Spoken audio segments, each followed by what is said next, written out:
Doctor Who. Did you ever wonder where he came from? Who he is? Nobody knows who the Doctor is. Except for me. Well, don't tell us. You'll ruin the mystery of the show. Well, I wasn't going to reveal it. I was just going to threaten the fact that I know who he is, and threaten to reveal it. But I won't, for the mystery of the show. This is excellent.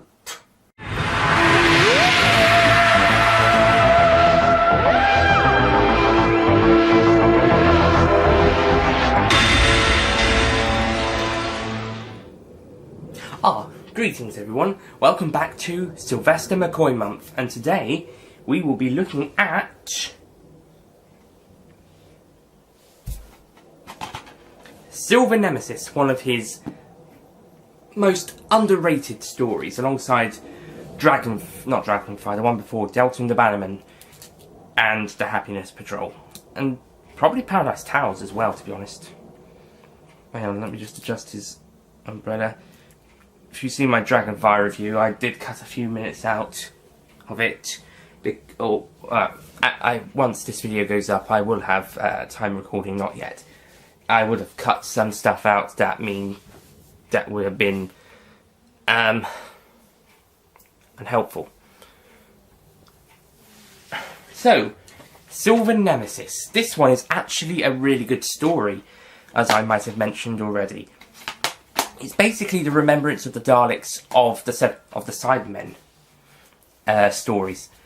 Basically, what happens is, off-screen, the Doctor has launched a piece of a Gallifreyan metal, can't remember the name of, leaves Gallifrey and comes to Earth. The Doctor then sends it away, but only after it's been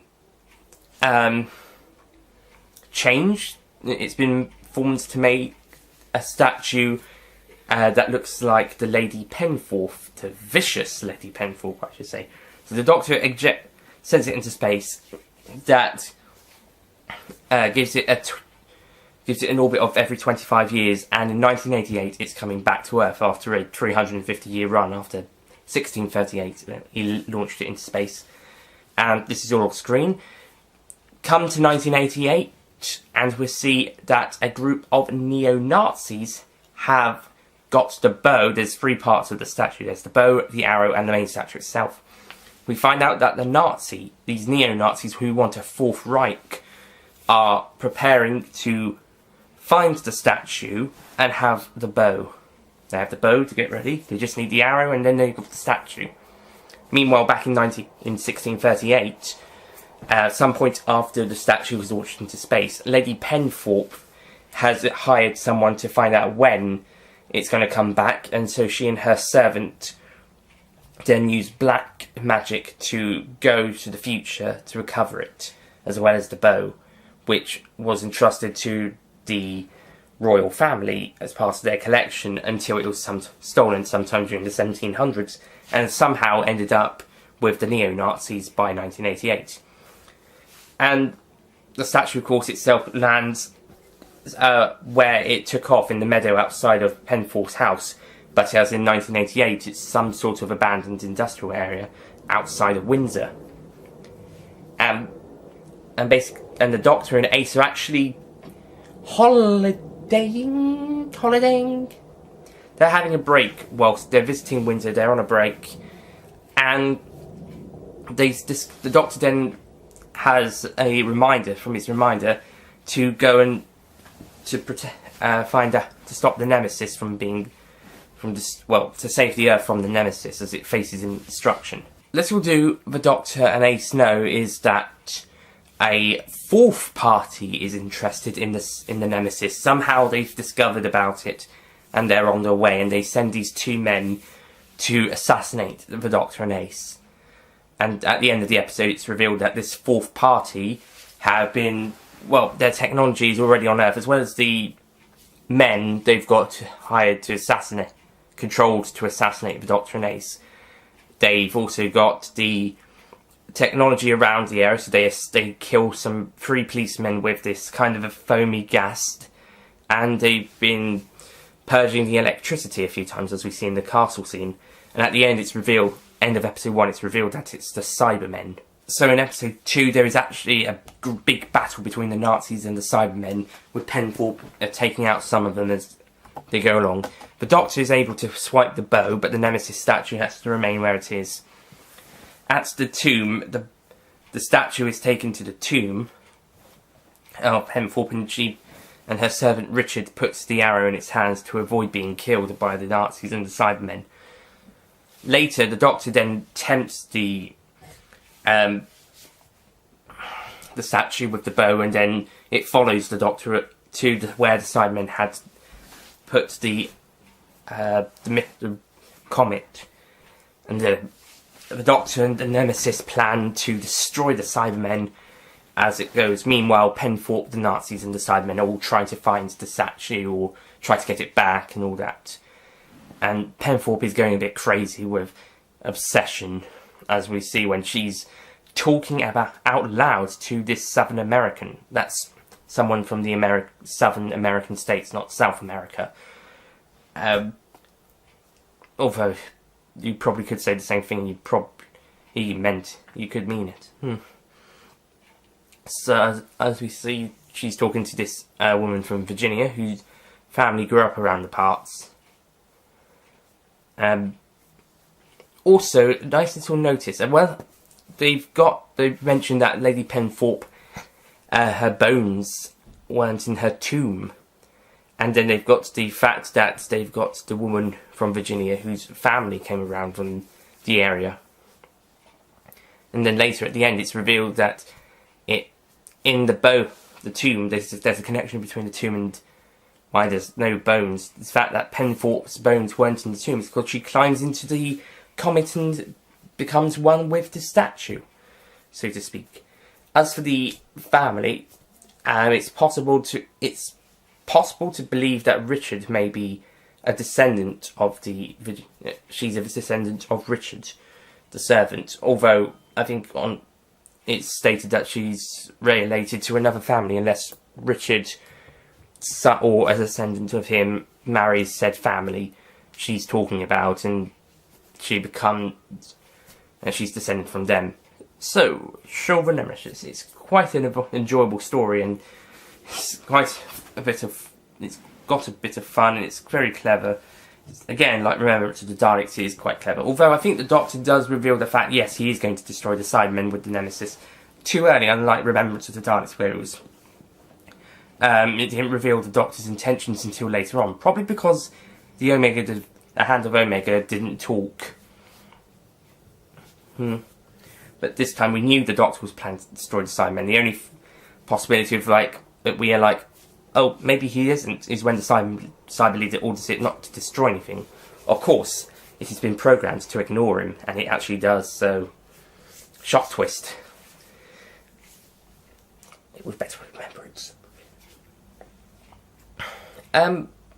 So yeah, I think Silver Nemesis is really well written. It's got some great moments. Fun fact, this is directed by the same guy who did Dragonfire, and I think Delta and the Bannerman as well, Chris Clow. And he does a great job. There's also more location work here, similar to that with Delta. And it looks really good. I think there are some stories that seem to be mostly, if not completely, studio-based. And then you've got the great, even better ones with some locations on hand. And I think this story benefited from having to be mostly locations. Even some of the inside stuff, like with the... maybe not so much the tomb and not the castle, but with the warehouse, it seemed to be good. And yeah, I like how the jazz that they're listening to at the start of the episode is used as a way to help in the story, to help stop this block a Cyberman signal. In a way, and they're just sitting on the grass relaxing. In this story, they seem to have time to relax as opposed to Remembrance, where they're all over the place for a bit. But in this one, they seem to have some time for relaxation and just cooling, chilling. The Doctor seems to be one step ahead of everything, and it proves to be right. So yeah, Silver Nemesis, it is a great episode. I don't know why people don't like it. It's a great story, it's got some great visuals, the music's great, probably even better than Dragonfire, but on par and Remembrance with the Daleks. The story's great, as I mentioned, acting is great. Most nuts. Really, I don't know why the Nazis are in this story, or the Cybermen, to be honest. I mean, this story probably would have been just as well with the Doctor and Penforth, but I would like to know why the Nazis are around, how they know about the bow and the Nemesis and all that, and how the Cybermen found out as well. Really, only the Doctor and Penforth know about it. The Nazis are like, you seem to know a lot about this. They're not Scottish. Why did I do that? You seem to know a lot about this. We know a lot about this too. But how? The Cybermen seem to know a lot about it as well. But how?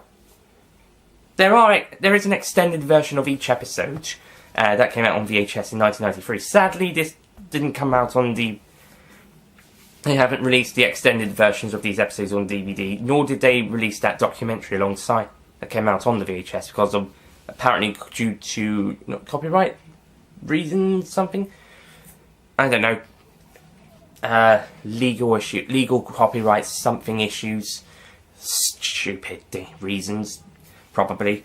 But yeah, because of some wibbly wobbly timey wimey reasons that are probably ridiculous, then it's because that's not on the DVD and the extended cuts are on the DVD. So I would like to see a Silver Nemesis 30th anniversary edition's release in, well, next year's 2018, it's 30 years next year. I'd like to see a re-release next year with the extended edition, plus that documentary. Just clear out that stupid legal stuff. Just release the damn thing. Release the DVD. So yeah, it'd be great to have a 30th anniversary edition of the story out next year with the extended edition and that documentary. And sorry for any outside noise, but in the end, this is a really good story, really well done. And it looks really good as well, again. And I think I noticed some of the... one thing I do have to complain about is the editing. It seems like there is something wrong with the editor. There's some shots that they just cut away from quickly and stuff. And I'd watched my Earth Agents, The Lone Agent, not too long beforehand to do a live stream commentary on. Go check it out if you wish. And I noticed I wasn't the greatest at the time of doing that. Wasn't the greatest editing, at least. But surprisingly, this one had a few editing niggles as well. But still, it's not so bad. One niggle I would mention is that the Doctor is about to continue. When the Doctor says, "Oh, let's forget about the armed forces," then it looks like AC's going to carry on talking. I think there's an extended scene on the DVDs. I didn't watch the extended DVD scenes because I ran out of time. So, oh well. So I'm sure there's a few editing niggles around, and also the fact that they had at the end of episode 1, start of episode 2, they have to flip the screen, at least with the Doctor, because he's got the kind of whatever he's got on a hook on the left hand side rather than on the right. Like he's got, no, it's on the right hand side. It should be on the left, like it normally is. So it looks like they flipped the screen over. But but that's just minor complaints, really, in a pretty brilliant story, which I'm going to give Silver Nemesis a 9 out of 10. Could it have been a 10 out of 10? Maybe. I think the time, it does feel right for the time, although maybe slightly in a hurry to get done, more so than Remembrance. No, Remembrance seemed to be not taking its time, it seemed to feel fitting perfectly. This one seems to be a bit in a rush, not in a rush, but it seems to be going quickly. But it does feel good. It feels like it feels suitable for a 3-part story, similar to Remembrance being suitable for a 4-parter. Like I said, I think there could have been some editing fixer-uppers, and I think the extended edition might have helped with that. possibly, with some of the bits that seem to be not fit so well. It's probably because they had to cut it down to 24-25 minutes. I know if episode 2 could have been just over 25, could have been a bit 25-26 minutes length if it had been in its full length. The extended version certainly is, whilst the other 2 are more 29 to 30 minutes. So instead of a 74-minute story, we'd have a hour and 25. We'd have an 85 to 86 one, a bit similar length to the TV movie. It's really only an extra 10 minutes of footage. 10, 11 minutes. 10, 11, 12 minutes. But, yeah. Not enough for another episode, unless apparently 25 minutes of deleted and extended scenes. Not all of that would have been on the extended edition. So, plus those other ones as well, maybe. Then it could have been a 4-parter perhaps, but maybe it didn't fit being a 4-parter, and then it went down to more of a 3.5, and then eventually to 3. Even if that meant some bits were cut out a bit, and the editing didn't look quite on par on top of it. I mean, not as great as it could have been. So that's it for Silver Nemesis review. Thank you for watching, and I will do one more video for Sylvester McCoy month, but it won't be a review. It's gonna be with these 3 guys: action figure, character building figure, and figurine magazine collection figure. He's number 51, by the way. So tune in next time where these 3 figurines, I think maybe an adventure. Will there be other Doctors? I don't think so. Even though I've pretty much got all 13 Doctors in the figurine collection, 12 of them in the action figure set. I don't have the War Doctor. And 11 of them in the micro figure set, the character building one. They didn't release a War Doctor or 12th Doctor figure. And 13 is yet to be released on any count. Probably won't do one for the micro figures. They probably do one for the action figure first, and then the the figurine collection one. They estimated it was a couple of months between Capaldi's first episode and his release, and his figure's release. But then again, other Doctors were a bit later. 7 was one of those. Capaldi being 40, McCoy being 51. So that's it. Thank you for watching, and I'll see you guys next time. Bye.